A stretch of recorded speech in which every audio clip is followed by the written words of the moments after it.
We are back with the first episode of 2023 and our 14th episode of the HubScale podcast. This week, we have the Chief Customer Officer of Skyhigh Networks, Abhay Solapurkar, on the show. With over 30 years experience in global support, professional services, customer success in vendors such as Zscaler, ServiceNow, and Cisco, we're all going to learn a few things today, especially heading into 2023. Abhay, it's great to have you on.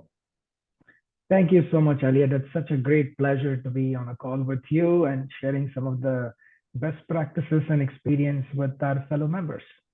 Yeah, no, for sure. I appreciate you coming on today. I know it's going to be an exciting year heading into 2023 and really exciting topics to go through today with you as well. But I guess for everybody listening to the podcast who doesn't know Abhay, could you give a quick introduction to yourself? Absolutely. Hey, folks, this is Abhay Solapurkar, Chief Customer Officer at Skyhigh Security. Initially, it was Skyhigh Networks, which was acquired by McAfee. Been in business for close to 3+ decades in post-sales. Exciting journey ahead in 2023.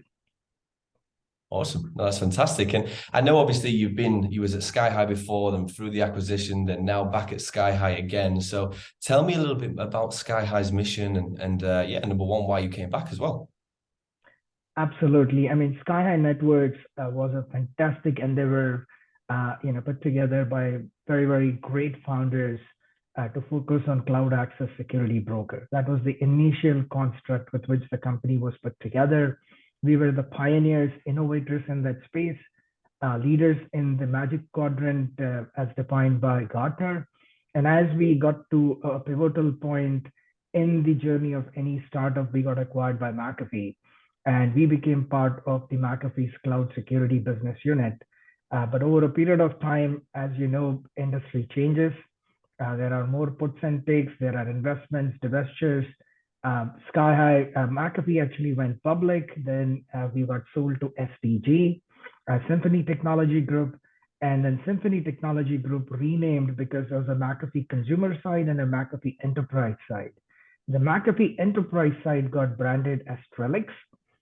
And then eventually STG decided to clearly create a demarcation because the product portfolios were very unique. Trellix was absolutely focused on EDR, XDR market, which is very much focused from an endpoint perspective. And Skyhigh Security was then carved out of Trellix to focus on the security services edge market, what we call as an SSE, which is a combination of CASB plus secure web gateway.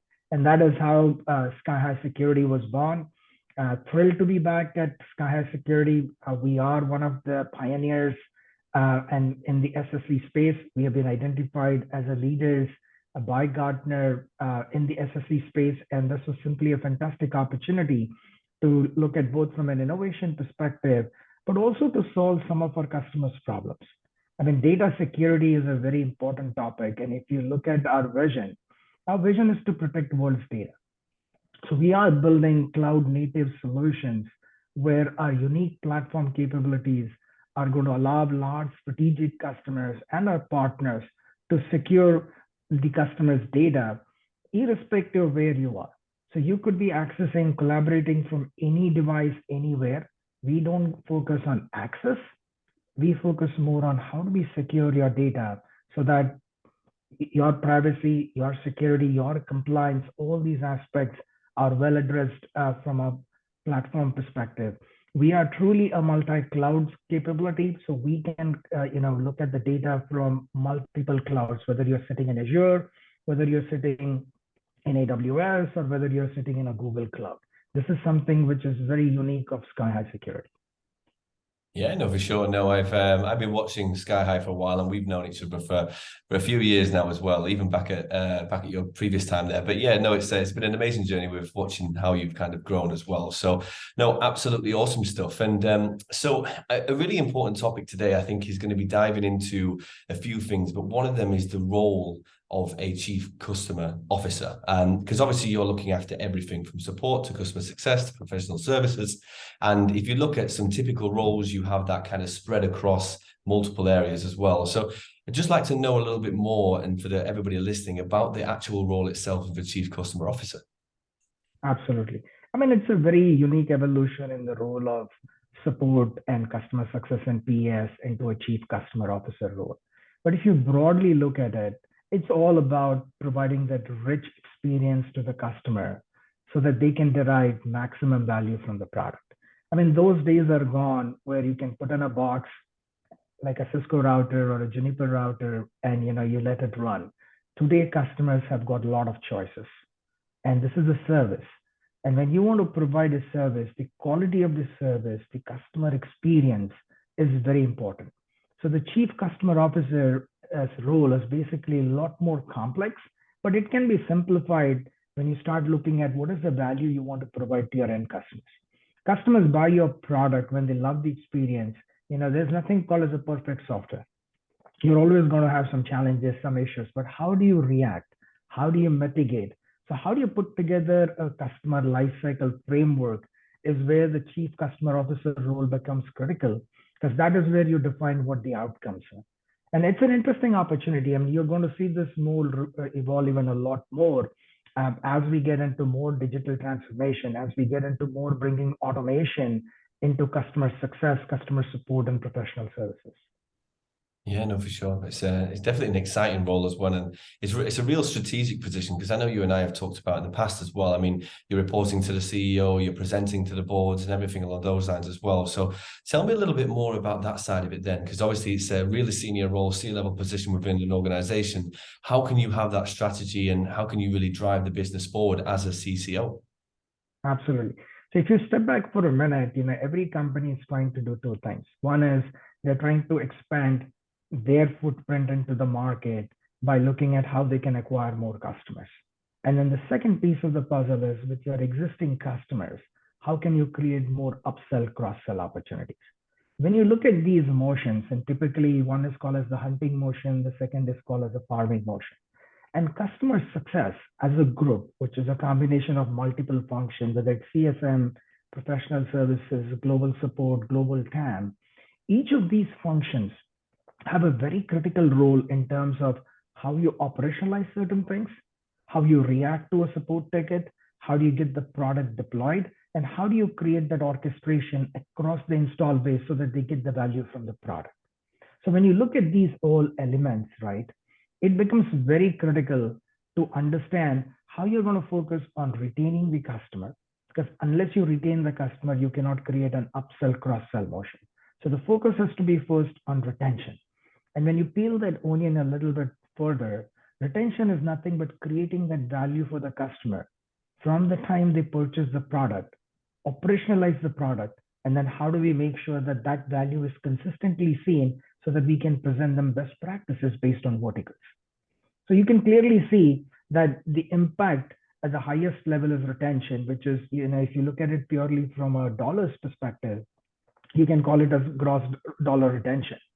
Now, unless you get that retention in place, because in many situations, you're going to sell 10,000 licenses to the customer, as an example. But if the customer only deploys 5,000 licenses, when you come for renewal, they're not going to pay for 10,000.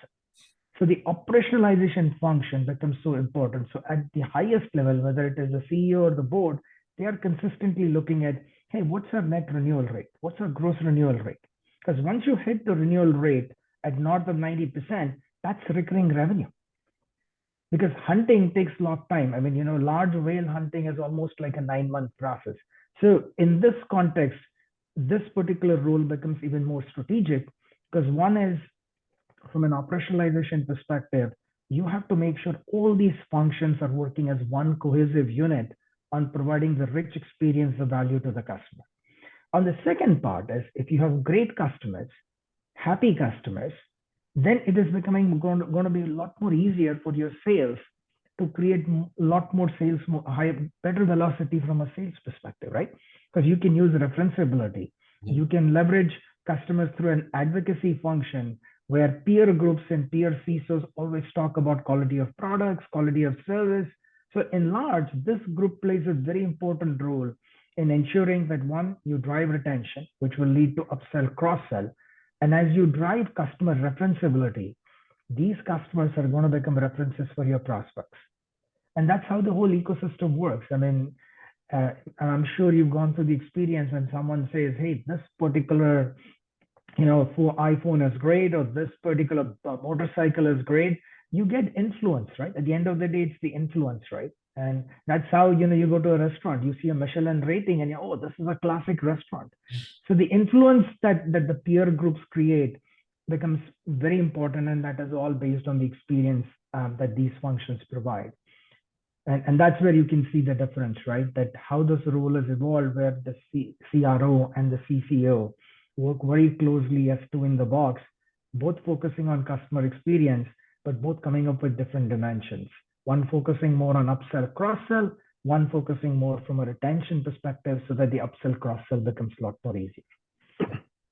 No, for sure. And I'd like to touch on that as well, because you've been at startups and obviously larger public companies as well. So tell me a little bit more, because the part that you mentioned there about finding the references really early on at a startup is literally critical to a business to go and expand. So tell me more about that, especially right at the startup world. How does it differ, customer success piece and everything on those lines, than it would do in a public vendor? Absolutely. I mean, there isn't much difference whether you're a large company or a small company. But what has happened is that the customer success function has gone through its evolution. You've got two prevalent models, perhaps even more models in the industry. But if you look at the original model was put together to focus more on renewals. The second model that came up was like, renewals alone cannot be the function, because you've got a lot of folks calling the customer dialing for dollars. And we heard from a lot of CISOs that we need a function that is going to become a trusted advisor. So depending upon the maturity of the company, maturity of the product, the kind of customers you're dealing with, one or the other model is prevalent, or it could be a hybrid model. In all the companies that I've worked with, I've always chosen the second model, because sales is great at farming and they're also great at hunting. But we need to understand that farming and hunting can only happen when the customer is truly getting the value. So you have to come up with a hybrid approach, like for large strategic customers, $1 million customers, the value creation is extremely important. You cannot get the product deployed in first 15 days and expect that customer is extracting or exploiting the value from the platform. So we took a very focused approach on that consumption adoption, which leads to value realization. And through the whole customer lifecycle that we have created a framework, right from onboarding, right from the time we get the purchase order, to how do you onboard the customer? How do you drive them through the entire life cycle, so that renewal becomes more of a mechanical motion? Because you're getting the value from the products, from the services we deliver. We are consistently presenting best practices to them, so they know where do they stand from a consumption adoption perspective. Is it solving the issue for which they bought our product? That's the fundamental issue. So that's where we came up with something called as our own cloud maturity model. And in that cloud maturity model, we have a set of use cases that allow us to take the customer throughout the journey, so that they can maximize the potential from the product, from our services. And that creates a very sticky value proposition. I mean, we all know that if a product doesn't get deployed in the first 30 days or first 60 days, it becomes shelfware. And when it's shelfware, it's very hard to reignite that and start the whole process. So one of our maniacal focus was that during the PO process, how do we make sure that our customer success managers are tightly integrated into the system, so that both from a systems perspective and an engagement perspective, we have given the right prerequisites to the customer, so that we can maniacally drive the deployment of the product. A very important thing, a lot of folks in the industry focus on time to deploy. And it's great, but time to deploy doesn't equate to time to value. Yeah. And we have to shrink that gap between time to deploy and time to value. So one of our focus is that how short can we create the time to value, so that as soon as the product is implemented, deployed, the customers are actually seeing the value from the product. In our case, turning on an API, or in many cases, or configuring a GRE tunnel or an IPsec tunnel, doesn't mean that customer is getting value. When the traffic starts going, when you start applying policies, when customers start seeing the benefit from the product, that's the value. And you need to continue to drive the value. So we don't see much difference whether it's a large company or a small company, because at the end of the day, the outcomes are what matters, right? There are business outcomes that you as a vendor want to drive, which is definitely you want to drive retention, renewal, upsell, cross-sell. but there are values that the customer wants to drive, the business case for which they've got the product. If I'm sitting in the CPO chair as the chief product officer, I want to get more feedback from the customer so that I can drive innovation. I can create more product supportability initiatives so that the product is simple to use. And at the end of the day, we have to use the KISS principle, right? Keep it sweet and simple so the customers can use the product a lot more efficiently, because you don't have that many folks in the market that are cyber trained, that have got the highest level of security excellence. So creating that product simple is equally important. So I clearly see that the demarcation between large or a mid-size or a small startup isn't there today. It's a subscription-based economy. People love the service. They're going to continue with you. If you cannot provide the value, naturally it's the end of the road from a vendor perspective. Yeah, no, for sure. I love that, the time to value rather than the kind of the days itself. No, I really think that's very useful for a lot of people listening, and especially heading into this year as well, which I'm so excited to talk about this because I'm seeing this everywhere, all over LinkedIn, all over everybody who I speak to, about heading into 2023 and the macro headwinds and what's going on in the market right now. How can people keep their customers moving in, and how important customer success and your role is right now heading into this year? So just tell me a little bit more about your thoughts on 23 and things like that. Well, 2023, definitely we are seeing some macroeconomic challenges. The headwinds are going to create turmoil in the industry. Now, we've not seen typically anything major in the security side of the house. We don't know that security is a very important aspect of how we protect our assets from the bad actors. So I've not seen so much of scale down in the investment. But we have to always take a very cautious route that things may turn extremely negative or they might go into neutral territory. But one thing that's very critical, that as we are heading into 2023, what we started in 2022 was our maniacal focus on how we look at creating value for the customer. And creating value is not just about putting together a PowerPoint and saying, hey, this is what our product does, these are our capabilities. It's really sitting down with the infrastructure, the security architecture team, the security operations team, to really ask fundamental questions that, why did you buy this product? A decision was made to buy this product based on particular use case, but how is it helping you from an operationalization perspective? What can we do differently so that you consistently get the value from the product? You're able to exploit the capabilities of the product. You're able to provide us feedback. This is where we have gaps. So that maniacal focus on customer is going to be immensely critical in 2023. We have to swarm these accounts with all the capabilities we have, whether it is from professional services, prosecuting and health check and architecture review, to really understand, is the product being implemented correctly? Has the customer made some changes to, let's say in our case, we provide DLP capabilities across a multi-cloud environment. So are the policies being put together correctly so that you aren't getting any false positives? Because we want to make sure that you're not creating so much issue that security operations is tired with getting so many false positives that they're really ignoring everything. And then once in a while, you really get that issue and it's been ignored because of so much of noise. So we have to consistently provide those architectural reviews, those health checks, to make sure that the state with which the customer wants to maximize the value is consistently maintained. And that is the number one thing, that maniacal focus on customer. Second important thing that we also need to make sure is that this is also an opportunity. This is an opportunity to understand how we can create additional innovation and probably even accelerate our innovation, because this is where, when things slow down, people are not going to buy in a lot more things. They're going to try and maximize the value from what they have. So it is a unique opportunity for us, and being a vendor which loves to focus on speed and agility, we can drive innovation a lot more faster. And our product management team, our engineering teams are maniacally focused on putting together a 2023 strategy on what are some of the things that we can innovate. For example, product supportability is often overlooked. This is a perfect opportunity to understand, how do you keep it simple so that we can troubleshoot, we can capture certain things, and we can be proactive. See, everything is over the web. So when someone says this is a performance issue, it's a very broad statement. Is the performance because of a local issue? Is it because of an ISP? Or is it global? Or is it at an application level? So when you build in those kind of capabilities where you can do packet captures, do some analysis, it becomes very easy for a support engineer to troubleshoot certain things, and faster the capability to troubleshoot, analyze, and provide a response, the better the customer experience.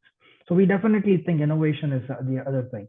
Third important thing is, we have also, I mean, a lot of folks do this today, but consistently focusing on the CISO community, building customer advisory board, partner advisory board is another very important thing, because we need to understand the pulse of every single customer. We are spread across large strategic.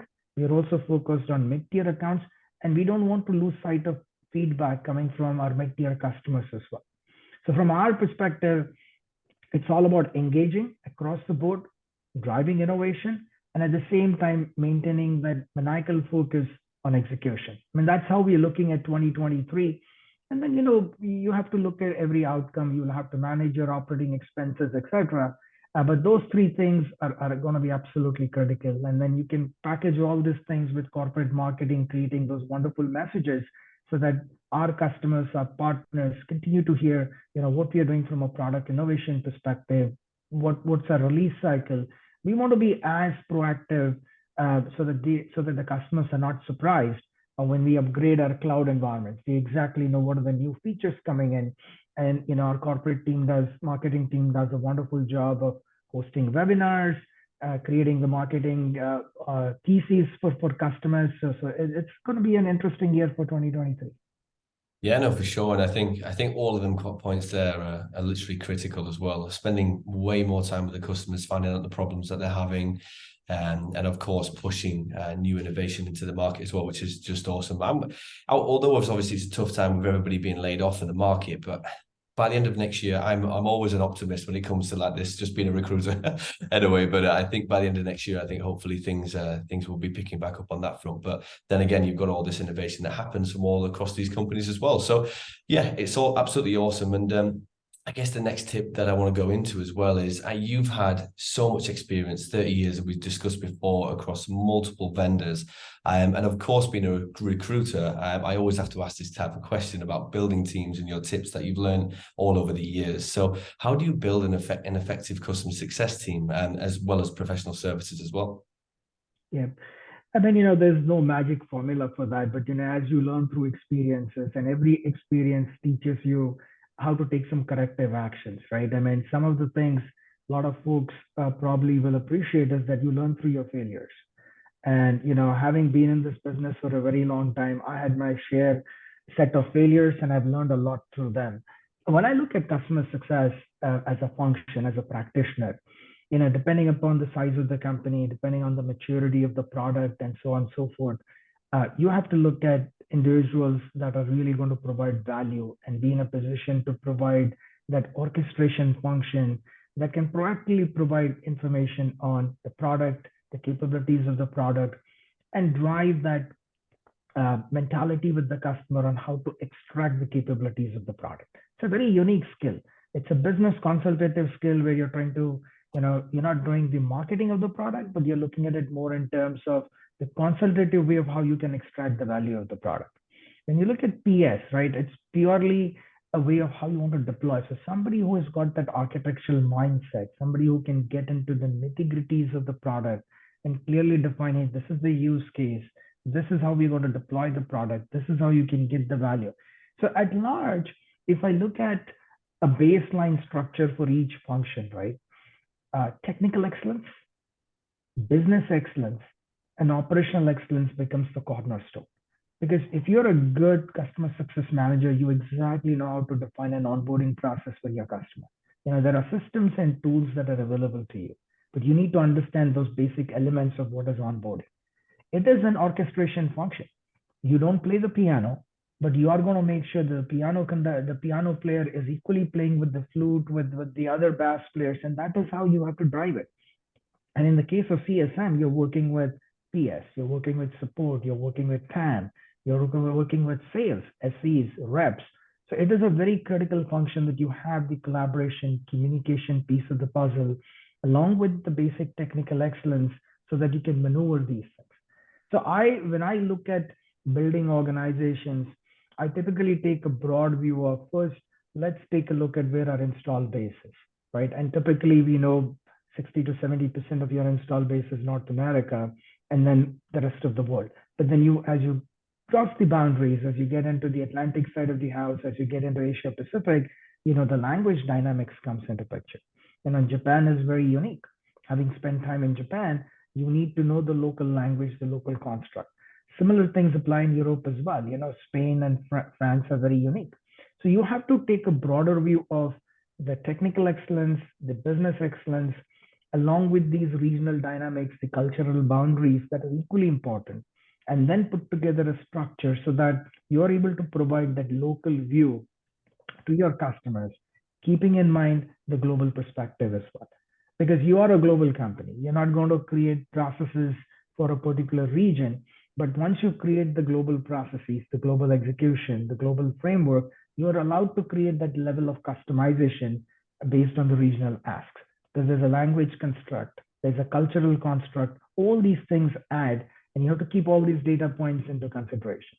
Same thing with support, right? You have to build a 24/7, 365 capability so that your customers are getting the right value, the right time to response when they open a case with you. So it is something that you learn through the process. And then let's not forget our partners. Our partners play a very important role in this ecosystem. And working with these ecosystem partners is equally important. So how do you define a DSP that wants to become an MSSP, or a system integrator that wants to work with us purely from a rack and stack perspective? Now, rack and stack typically in the subscription world doesn't apply, but there's a lot of work that the partners absolutely can do even in the subscription world, because once they get access to the platform, they have capabilities to manage the platform as well. A lot of vendors create this multi-tenant capability so that if you are the master, you can take care of the children, and these children could be unique, different customers. So all these data points have to be well defined. Each of them is going to have their own swim lane, but you have to tie all of these together with a customer engagement framework. Because at the end of the day, each one of these functions has to impact the outcomes in a very positive way. Like, for example, I want the entire onboarding of a customer to be done in the first 10 days post the PO. I want the customer to be deployed in the first 30 days so that it gives me enough time to define the time to value function. Because if the customer doesn't get the value from the product in the first 45 to 60 days, it becomes a shelf. Once the product is deployed, I also want to make sure that if customer opens a case, I'm able to respond. So I need to make sure that my global support is equipped. And at the base of this is creating a maniacal focus on technical excellence through the certification program. I'm a big fan that when people are certified on their product, their ability to present the value of the product is far better than somebody not certified. So the certification function, and I think Cisco, it all started with Cisco. Cisco started their CCI certification, and a lot of folks that got certified were truly able to provide a lot of technical capabilities to the customer in terms of defining how an architecture needs to be put together. And using that operating thesis, at Skyhigh Security, we have created our certifications. We have a level 1, a level 2 certification. And that becomes a baseline that every employee that comes on board has to go through that certification. We have created a separate certification for our CSMs because they still need to understand the product, the onboarding process. So to me, when you put all these things together, you really have wonderful mechanics of measuring the effectiveness of the program. Because there's an execution. And then, of course, you need to bring in the right leaders that can maniacally drive the operations, but they all work as one cohesive unit. The other very important thing which we've done very different at Skyhigh Security is that we're not looking at every single function to drive P&L. The P&L has to be driven at the highest level. Everyone else in post-sales needs to focus on how they're going to create that rich experience for the customer. Like, how can we get the customer onboarded within a specific time frame? So I want the CSMs to focus on that. I want them to create that orchestration function so that every other function post-onboarding is equally equipped to prosecute every single deliverable that is associated with the function. I don't want PS to be focused on, hey, can I get the deployment done in 5 days? And then after 5 days, I really don't care because I've cut the umbilical cord because I'm measured on a particular margin. We took out that margin business and we said, we want you to focus on value. Now, people are going to say, hey, we need PS to be a margin business. And that's true. But at the end of the day, my simple thought process is if a customer is going to spend $1 with you, you can't slice that dollar into 10 different pieces and say, this is my P&L. Rather, keep that P&L at the highest level and let's focus on how we can create the value for the customer so that that dollar becomes $2 over a period of time, or that dollar becomes $10 over a period of time. Then you don't have to fight on margins. So those are different techniques we have put together to ensure that everyone is focused on that customer experience. And then, at the end of the day, you need a strong business operations function that can create the tools, the processes, both internally and externally. Having a robust knowledge base is equally important so that a lot of our customers can access those knowledge bases, pull out the how-tos, get an understanding of the product capabilities, the features, etc. And then in parallel, working with our engineering and cloud operations team. Because in a SaaS environment, your reliability of your service is dependent upon a robust infrastructure.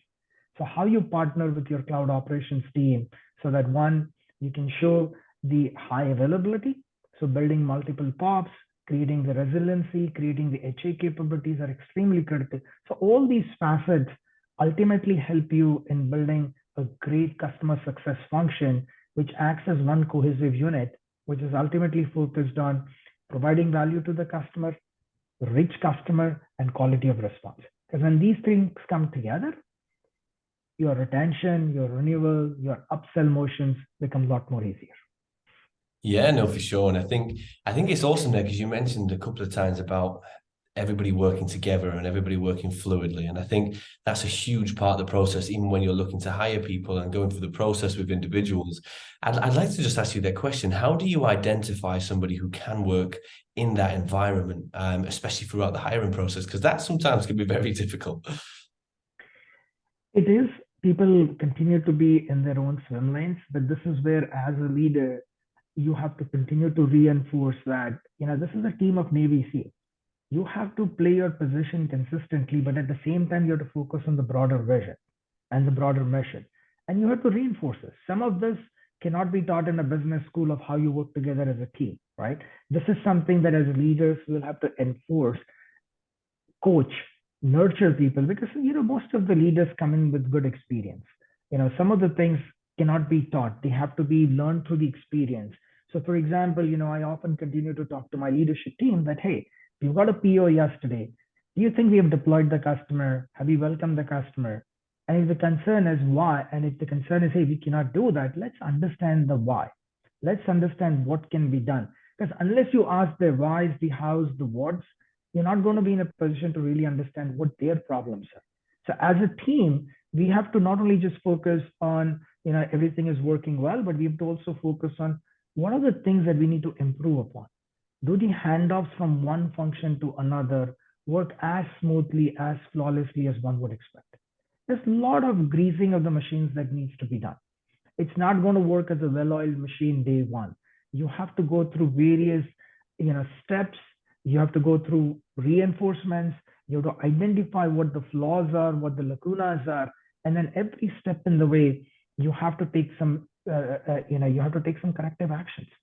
It's an ongoing process where every step in the way, every week, every month, every quarter, you have to do some introspection to understand what worked, what did not work. Because it's very easy to say, oh, I had a problem with a system and the system could not generate a report. Well, it's easy to blame a system, but you could still work without a system because the PO came on 1st of Jan and it's 30th of Jan and the customer isn't deployed. So we have to make sure that people don't fall into this mechanics of giving excuses. You want to make sure that every leader takes their functional responsibility and accountability at the highest level. And at the same time, they work with their peers together with one single cohesive view. And it's not an easy task. I mean, I've been in this business for a long time, and we all tend to fall into our bad habits that each one of us focuses on our own swim lanes without, thinking through the broader vision.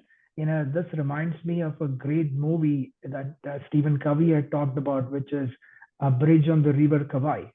And if you look at that movie, this great general, he's an excellent builder of bridges. But he forgets that he was building the bridge for the enemy to destroy his camp. And that is exactly what we need to focus on. What are we trying to do? Are we trying to look at the broader vision in every step in the way so that at the end of the day, we all collectively as a unit can provide that rich, valuable experience to the customers? Otherwise, we are just going to point fingers at one another, and that's not going to create a synergy across the team. And if the leaders cannot work together, think about the people that are actually in the trenches that do not see these things. So one view, one mission, one goal is what our operating mantra is.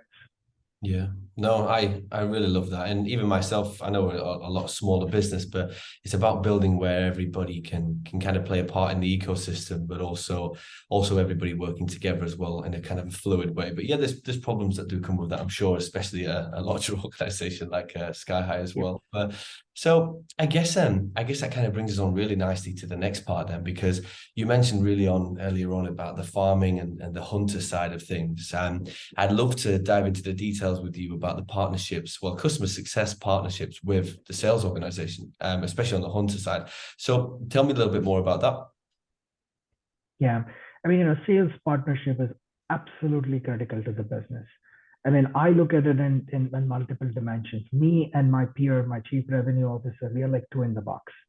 And my objective is to serve the sales team in such a way that they are focused more on hunting and farming and not really focused on post sales.